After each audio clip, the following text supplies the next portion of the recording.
요한복음 9장에서 예수님께서 맹인을 고치신 일, 그 네 번째 시간, 코르넬리우스 프롱크. 요한복음 9장의 눈먼 구걸자는 거듭나지 않은 상태의 사람을 그려냅니다. 이 비참한 사람이 날 때부터 맹인인 것처럼 우리도 모두 날 때부터 영적으로 어둠과 무지 가운데 있으며 기적이 일어나지 않는 한 이 슬픈 상황을 벗어나지 못합니다. 물론 이 핍절한 사람은 예수님을 보지 못했습니다.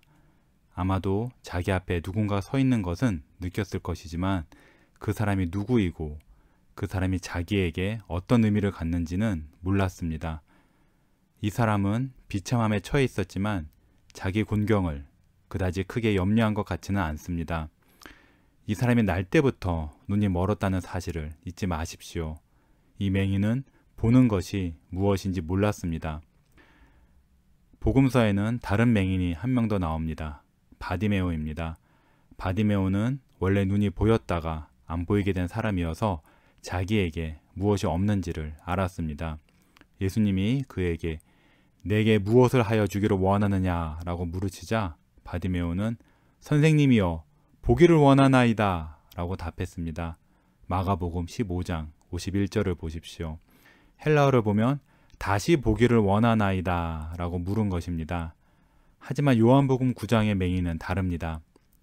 구걸은 했지만 예수님께 보게 해달라고 구걸하지는 않았습니다. 적어도 성경에는 그가 보게 해달라고 구했다는 말이 없습니다. 이 사람의 상황은 아무런 소망이 없었습니다.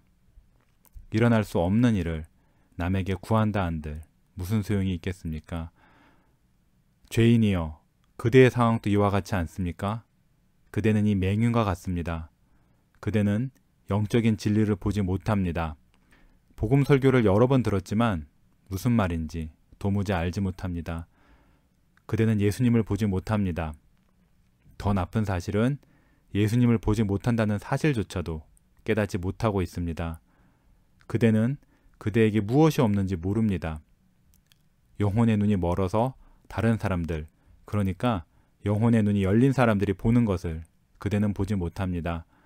사도 바울은 고린도전서 2장 14절에서 이렇게 말합니다.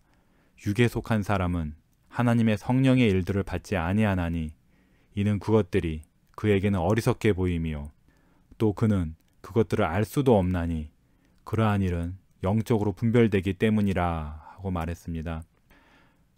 그러니 사람이 영적인 것을 보려면 무슨 일이 그에게 일어나야 합니다. 그 일은 바로 거듭남의 기적입니다. 그리스도의 성령이 사람의 눈을 여시고 마음의 빛을 비추지 않으시면 사람은 날 때부터 처해 있는 어두움에 영원히 남을 것입니다. 하지만 바로 그리스도께서 이 기적을 행하시려고 이 땅에 오셨습니다. 그리스도는 5절에서 내가 세상에 있는 동안에는 세상의 빛이로다 하고 말씀하셨습니다. 이어서 6절은 이렇게 말합니다. 이 말씀을 하시고 땅에 침을 뱉어 진흙을 이겨 그의 눈에 바르시고. 여기서 예수님께서 이 맹인을 고치시려고 사용하신 방법이 나옵니다. 아주 보잘것없는 방법입니다. 흙과 침. 이런 것에서 도대체 어떤 선한 것이 나올까요? 이런 방법에 의존하는 예수님은 참 남다르십니다. 그대도 혹시 이렇게 생각하지 않습니까? 예수님이 흙에 침을 섞어서 연고 같은 걸 만들었다는 말이 그대 귀에 거슬리지는 않습니까? 이건 너무 바보 같다고 생각하지는 않습니까? 그렇게 생각하셨다 하더라도 저는 놀라지 않습니다. 그리스도는 바로 여기서 정말로 하나님께서 죄인들에게 영적인 빛을 주실 때 사용하시는 복음이 무엇인지를 드러내시기 때문입니다. 복음은 거듭나지 않은 자연인에게는 언제나 어리석게 보이고 거슬리는 것입니다. 거듭나지 않은 사람은 하나님의 진노를 달래려고 그리스도께서 십자가에서 피를 흘리신 것을 믿기만 하면 사람이 구원받는다는 말을 아직도 믿는 사람들이 있단 말이야? 아니, 이런 미대한 생각은 고상한 현대인에게는 어울리지 않아 라고 생각할 것입니다. 하지만 이 생각에 넘어지던 안 넘어지던 이것이 바로 하나님께서 잃어버린 바 되고 죄악된 사람들을 구원하시는 방식입니다.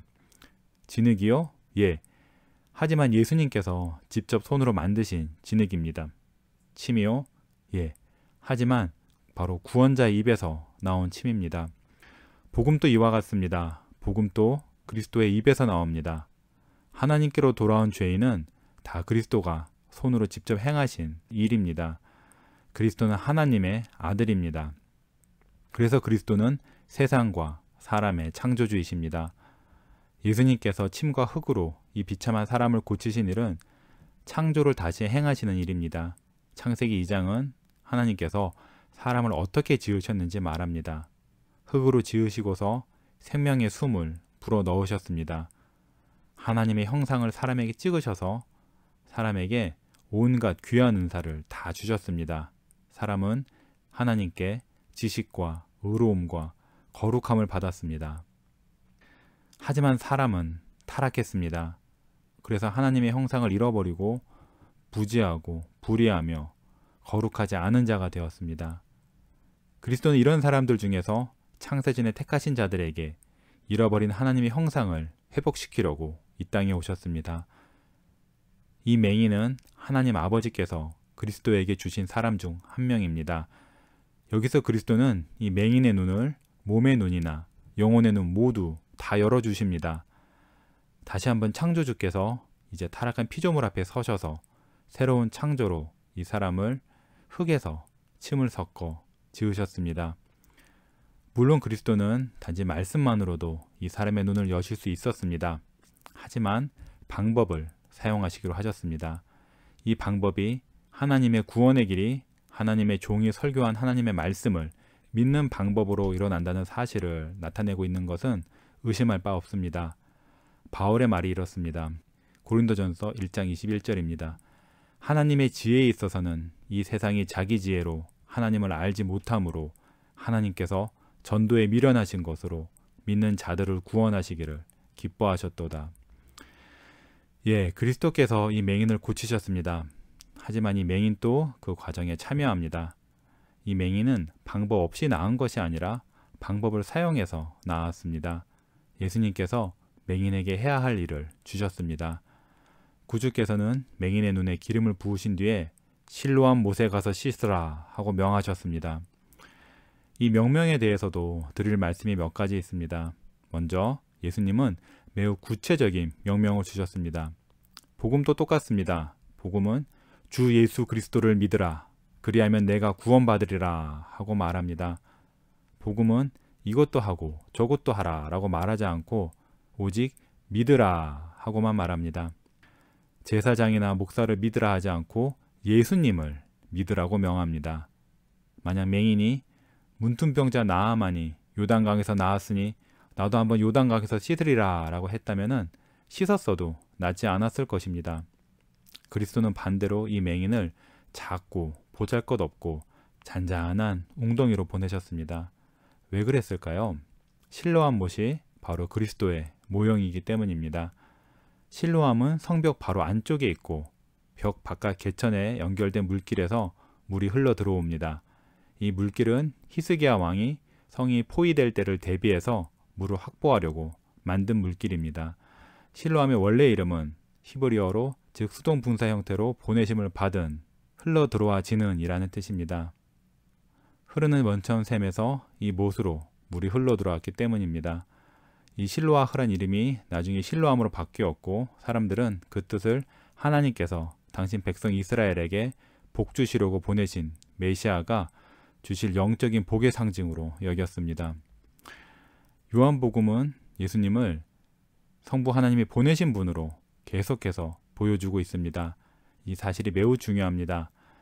하나님은 무슨 목적으로 아들을 세상에 보내셨을까요?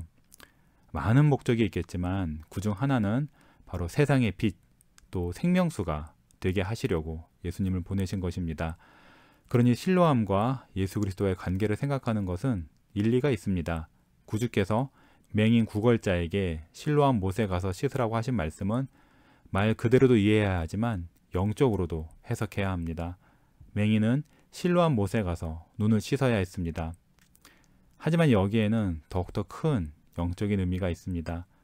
죄인은 영혼이 씻김을 받으려면 참된 실로암이신 예수님, 바로 성부 하나님께서 죄인을 구원하라고 보내신 그리스도께로 가야 한다는 말입니다. 둘째로 이 명명은 매우 단순합니다. 실로암 못에 가서 씻으라. 자기 눈을 씻지 못할 사람은 없습니다. 눈을 씻는 것에는 아무런 신비도 없습니다. 복음도 마찬가지입니다. 주님은 우리에게 복잡한 것을 요구하지 않으십니다. 복음의 명명은 살기 위해서 믿으라, 그리스도를 신뢰하라, 그리스도를 의지해라 입니다. 이렇게 쉽고 단순한데 왜 그대는 그리스도를 믿지 않습니까? 바로 다른 사람이 하신 일을 의지하기에는 그대가 너무 교만하기 때문입니다. 그대는 자기가 직접 자기 구원을 이루어내거나 적어도 조금이라도 기여해야 한다고 생각합니다. 하지만 그렇게 해서는 구원받지 못합니다. 믿음이 없이는 하나님을 기쁘시게 하지 못합니다. 셋째로 그리스도가 이 맹인에게 주신 명명은 매우 개인적입니다. 가서 씻으라. 맹인은 자기 대신 이웃이나 친구를 보낼 수 없습니다. 부모가 대신 가줄 수도 없습니다. 자기가 직접 가야 합니다. 마찬가지로 죄인은 자기가 직접 예수님을 믿어야 합니다. 그대의 눈이 열려야 한다면 그대는 빨리 실로암으로 걸어가야 합니다. 그대가 직접 그리스도께로 도망가서 그리스도와 1대1로 단판을 지어야 합니다. 그대의 조부모나 부모의 믿음과 경험은 그대에게 아무런 유익이 없습니다. 그대는 조만간 재판장이신 하나님 앞에 홀로 서야 합니다. 그러니 그대가 직접 믿고 직접 회개해야 합니다. 그대와 하나님 둘 사이의 일입니다. 마지막으로 맹인은 받은 명명을 즉각 실천해야 했습니다. 예수님은 내일이나 아무 편안할 때 가서 씻으라 라고 하지 않으셨습니다. 예수님의 말뜻은 분명합니다. 예수님은 곧장 가서 씻어야 했습니다. 복음도 마찬가지입니다. 주께서 우리에게 믿고 회개하라고 부르시는 것은 지금 당장 믿고 회개하라는 뜻입니다. 하나님께서는 사람에게 구원을 받기 위해서 그리스도를 의지하라 라고 초청을 하실 때 사람들이 즉각 응답하기를 원하십니다. 죽음은 우리에게 아무 때나 찾아올 수 있습니다. 그러니 복음을 가벼이 여기면 안 됩니다. 바로 오늘이 구원받을 만한 날입니다. 내일에는 그대가 아마 이미 영원에 들어가 있을지도 모릅니다. 만약 그대가 지금 모습 그대로 회심하지 않고 그리스도를 믿지 않고 그 상태로 그대로 영원에 들어간다면 참으로 소망이 없는 것입니다. 그러니 가서 실로암 못에서 씻으라 라는 이 명명이 얼마나 절박합니까? 실로암 못은 생명의 샘이신 그리스도를 나타냅니다. 그러니 그대는 생명의 샘이신 그리스도께로 가서 사십시오. 그리스도는 그대를 거절하지 않으실 것입니다. 그리스도가 명명하시는 것마다 우리가 순종한다면 좋은 일이 있습니다. 하지만 저는 제 힘으로는 순종하지 못해요 라고 말씀하실지도 모르겠습니다. 이 맹인도 마찬가지입니다. 자기가 못할 일이지만 믿음으로 반응했을 때 걷기 시작했습니다. 주께서 이 사람이 못까지 가도록 부축하셨습니다. 못에서 맹인은 예수님이 말씀하신 대로 눈에 있는 진흙을 씻었고 놀랍게도 볼 수 있게 되었습니다. 바로 순종의 열쇠입니다. 즉각적인 순종입니다. 이 사람이 예수님이 누구신지 몰랐지만 이 낯선 사람의 목소리에 마음이 이끌렸습니다. 예수님은 권위로 말씀하십니다. 그러니 우리가 해야 할 일은 단 하나입니다. 바로 예수님의 목소리를 무시하지 말고 예수님의 목소리에 순종해야 합니다. 하지만 우리는 세 번째 옵션이 있다고 생각합니다. 뭐냐고요?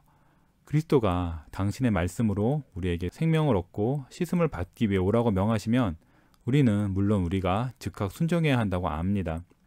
하지만 문제는 우리가 순종하고 싶어 하지 않는 것에 있습니다. 우리는 하나님의 말씀에 순종하고 싶어 하지 않습니다. 우리의 죄를 버리고 싶어 하지 않습니다. 우리가 눈먼 것을 우리는 신경 쓰지 않습니다. 보는 것이 만약 세상과 즐거움을 버리는 것이라면 누가 보길 원하겠습니까? 하지만 우리는 이 사실을 정직하게 주님께 고백하지 않고 온갖 변명을 늘어놓습니다. 저는 할 수 없어요. 주님이 저를 회심시키셔야 돼요. 제 죄는 너무나 커요. 믿음은 하나님이 주시는 선물이잖아요. 같은 말들로 변명을 합니다.